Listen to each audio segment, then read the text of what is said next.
ఓం నమో భగవతే వాసుదేవాయ. మోహనవాణి తెలుగు పోడ్కాస్ట్ శ్రోతలకు నమస్కారం. స్వామి పరమానందనాథ గారు పరమేశ్వరుడు సర్వాంతర్యామి అనే పుస్తకంలో వ్రాసిన గురువు అనుగ్రహం గురించి మనకు శ్రీ ఉపాధ్యాయుల వెంకటేశ్వర్లు గారు పంపించారు. అది మీ ముందు ఉంచుతున్నాను. రుణానుబంధ రూపేణ పతిపత్ని సుతాదయ. పూర్వజన్మలలో మనం ఎవరికైనా బాకీ ఉన్న వారు కానీ మనకు బాకీ ఉన్నవారు కానీ మనకు భార్య, పిల్లలు, పశువులు, పక్షులుగా జన్మిస్తారు. ఆ బాకీ తీర్చడానికి అలా జన్మించడం జరుగుతుంది. బాకీ తీరే వరకు వారు మనతోనే ఉంటారు. బాకీ తీరిన తర్వాత ఎవరి త్రోవన వారు వెళ్ళిపోతారు. ఈ భూమి మీద పుట్టి ఉన్న ప్రతి ప్రాణికి ఎవరికైనా సరే ఈ సూత్రం తప్పదు. భగవంతుడైనా సరే, ఇది రామాయణంలోనే లక్ష్మణస్వామి రామునికి చేసిన సేవకు ఆ భగవంతుడే కృష్ణావతారంలో తన అన్నగారైన బలరామునికి సేవ చేశాడు అని పెద్దలు చెప్తారు. లక్ష్మణుడు, బలరాముడు ఆదిశేషుని అవతారాలే. ఈ విధంగా ఆలోచిస్తే ఎవరికో కొంత ధనం అప్పిచ్చాం, వాడు తిరిగి ఇవ్వలేదు, ఆనందంగా కాలం గడిపేశారు. మరుజన్మలో ఆ అప్పు వడ్డీతో సహా మనకు ఏదో ఒక రూపంలో తిరిగి చెల్లిస్తారు. మన ఇంట్లో కాపలా కాసే కుక్కలు, పాలిచ్చే పశువులు అన్నీ కూడా ఈ కోవకు చెందినవే. ఈ సందర్భంగా ఒక ఆసక్తికరమైన విషయం చూడండి. ఇది యథార్థ సంఘటన అని ఆంధ్రభూమిలో ప్రసిద్ధమైంది. ఆ రోజుల్లో ఆంధ్రభూమి మాసపత్రిక వచ్చేది. తెలంగాణలో ఆదిలాబాద్ జిల్లా అటవీ ప్రాంతం. అక్కడికి ఒక అతన్ని ఫారెస్ట్ ఆఫీసర్గా నియమించారు. అతనికి అడవిలోనే నివాస ప్రాంతంలో ఇల్లు కూడా ఇచ్చారు. ఇంకా వివాహం కాలేదు కాబట్టి ఒక్కడే ఉంటున్నాడు. ఒక రోజున అతడు జీపులో వెళ్తూ ఉండగా త్రోవలో రోడ్డు మీద పడి ఉన్నటువంటి ఒక వ్యక్తిని చూశాడు. అతడు గిరిజనుడు. ఏదో లారీ గుద్దేసింది. గాయపడి అపస్మారంలో ఉన్నాడు. ఆఫీసర్ గారు జీపు ఆపి అతడిని తీసుకుని వెళ్ళి ఆసుపత్రిలో చేర్పించాడు. కొంతసేపటికి అతడు కళ్ళు మూశాడు. కాలం గడుస్తోంది. ఈ ఆఫీసర్ గారు గిరిజన తండాలోని ఒక స్త్రీతోటి సంబంధం పెట్టుకున్నాడు. ఈ విషయం గిరిజనులకు తెలిసింది. ఒక రోజున వారు ఆఫీసర్ గారిని బయటకు పిలిచారు. ఆయన మీద దాడి చేయబోయారు. మరుక్షణంలో ఏమైందో ఏమో భయంతో పెద్దగా అరుస్తూ అందరూ పారిపోయారు. ఏం జరిగిందో తెలియక ఆఫీసర్ గారు ఆశ్చర్యపోయారు. ఇలా 2-3 సార్లు జరిగింది. దీన్ని గురించి విచారిస్తే గిరిజనులు చెప్పింది ఏమిటంటే, ఆఫీసర్ గారి మీద దాడి చేయబోయే సమయంలో ఒక పెద్ద ఆకారం 10 అడుగుల ఎత్తున భయంకరంగా ఆఫీసర్ వెనుక నిలబడి ఉంది. దాన్ని చూసి భయపడిపోయారు గిరిజనులు. ఈ భయంకరాకారం ఎక్కడి నుంచి వచ్చింది అనేది విచారిస్తే, గతంలో ఆఫీసర్ గారు ప్రమాదంలో ఉన్న ఒక వ్యక్తిని ఆసుపత్రిలో చేర్పించారు. అందుకు కృతజ్ఞతగా ఆ వ్యక్తి తాలూకు ఆత్మ ఆఫీసర్ గారిని రక్షిస్తోంది. అంటే అతడు చేసిన సహాయానికి కృతజ్ఞతగా తన రుణం తీర్చుకుంటోంది. ఈ రకంగా ఎవరి దగ్గర బాకీ పడినా, ఎవరికి సహాయం చేసినా, మంచి కానీ చెడు కానీ వడ్డీతో సహా తిరిగి చెల్లించాల్సిందే.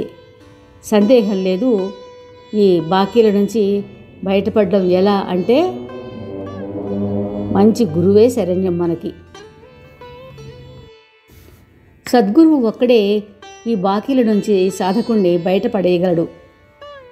పూర్వకాలంలో ఒక గ్రామానికి ఒక సాధువు వచ్చాడు.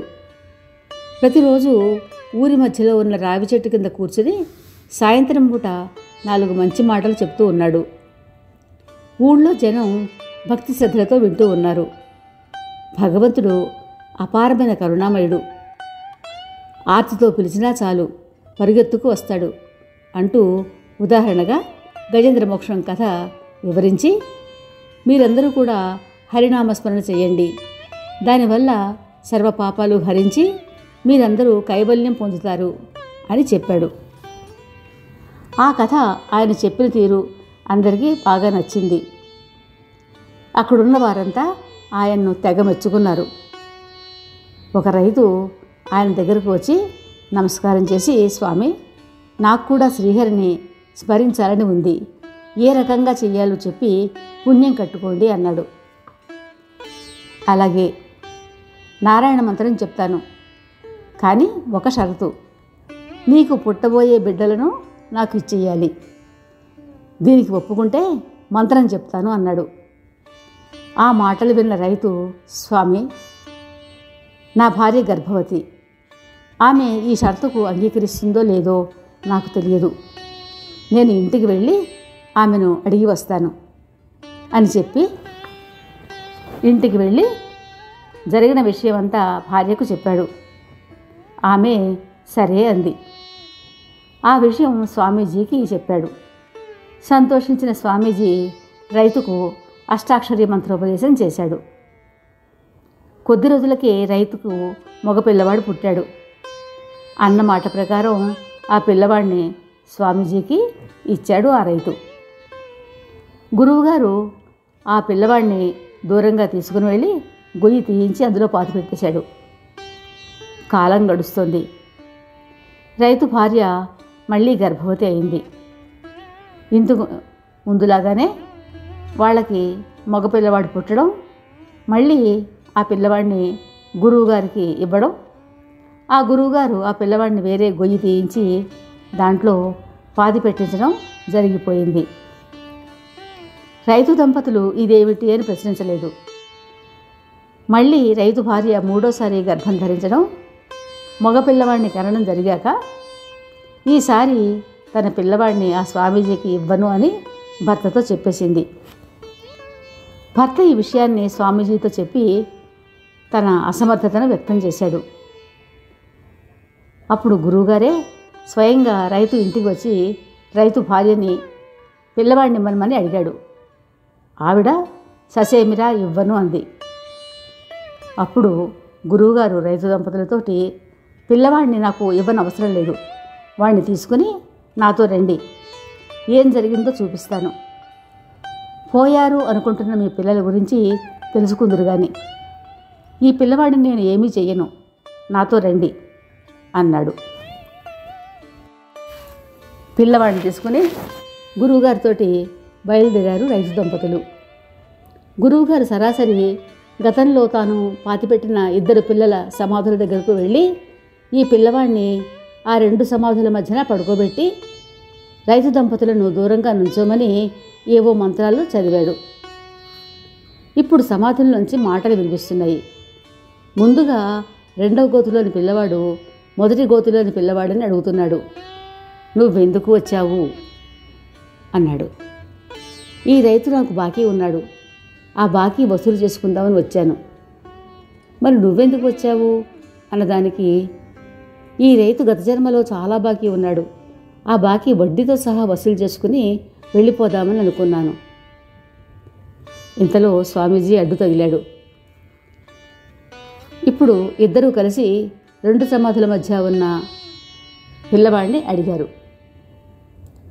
నువ్వెందుకు వచ్చావు? గత జన్మలో నేను రైతుకు రుణపడి ఉన్నాను, ఈ జన్మలో ఆయన్ని సేవించి సుఖపెట్టి ఆ రుణం తీర్చుకోవడానికి వచ్చాను అన్నాడు. ఈ మాటలు రైతు దంపతులు విన్నారు, ఆశ్చర్యపోయారు. మొదటి 2 బిడ్డలు గత జన్మలో తమ బాకీ వసూలు చేసుకోవడానికి ఇలా వచ్చారు, కానీ గురువుగారి అనుగ్రహంతో ఆ బాకీ రద్దయిపోయింది. 3వ పిల్లవాడు మనలను ఉద్ధరించడానికి వచ్చాడు, అందుకే గురువుగారు అతడిని పాతిపెట్టలేదు. గురువు అనుగ్రహం చాలా గొప్పది, అతడు తలుచుకుంటే ఏమైనా చేయగలడు. గత జన్మలలో చేసిన సంచిత కర్మనంతా క్షయం చేసి మోక్షాన్ని ప్రసాదించగలడు. అందుకే గురువుగారి అనుగ్రహం అద్వితీయం. ఇంతవరకే ఆ కథ. ఇప్పుడు ఈ సందర్భం నాకు మంచిదనిపించిన ఒక చిన్న విషయం చెప్పి ముగిస్తాను అంటున్నారు రచయిత. సాధారణంగా ఎవరికైనా అనుకోకుండా విషాద సంఘటన వచ్చి వారు మానసికంగా బాధపడుతూ ఉంటే పైన చెప్పిన రుణానుబంధ రూపేణ పతిపత్ని సుతాదయ అని చెప్పి దేనికి బాధపడకూడదన్న ధైర్యం చెప్తూ పై శ్లోకంలోని 2వ పాదం కూడా చెప్తే ధైర్యం వస్తుందని నా నమ్మకం.